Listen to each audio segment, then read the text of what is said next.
ابتدا ہے رب ذوالجلال کے نام سے جو دلوں کے راز خوب جانتا ہے۔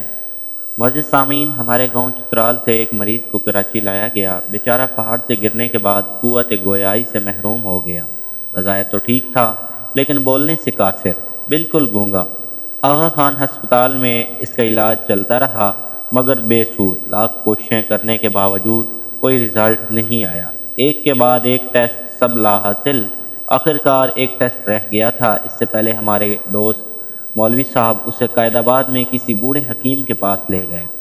طبیب حاذق نے کوئی دوا نہیں دی، بس اتنا کہا کہ کسی پان والے کے پاس جاؤ، اس سے تیز اور تازہ کشمیری نسوار لے لو اور پرندے کا ایک لمبا پر پکڑو، اس میں نسوار لگا کر اس کے دونوں نتنوں کے اندر لگا دو اور جہاں تک لے جا سکتے ہو خوب گہرائی تک لے جانے کی کوشش کرو۔ یہ ایک مضحکہ خیز قسم کا نسخہ تھا۔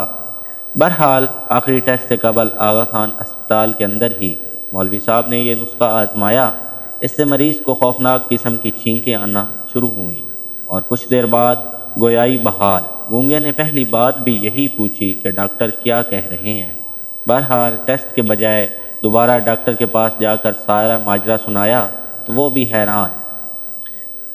اس نے کہا کہ اب مزید کسی ٹیسٹ کی ضرورت نہیں۔ بعد میں طبیب نے اس کا راز پوچھنے پر بتایا کہ دراصل گرنے کی وجہ سے اس کی کوئی رگ بند ہو گئی تھی، زور کی چھینک سے وہ کھل گئی۔ اس لیے تو محسن انسانیت صلی اللہ علیہ وآلہ وسلم نے چھینکنے کے بعد الحمدللہ اور سننے والے کو یرحمکم اللہ کہنے کی تلقین فرمائی ہے کہ چھینک ہی بھی رب کی بڑی نعمت ہے۔ آج یہ واقعہ خود انہی مولوی صاحب نے سنایا جنہوں نے مریض کو نسوار سنگائی تھی۔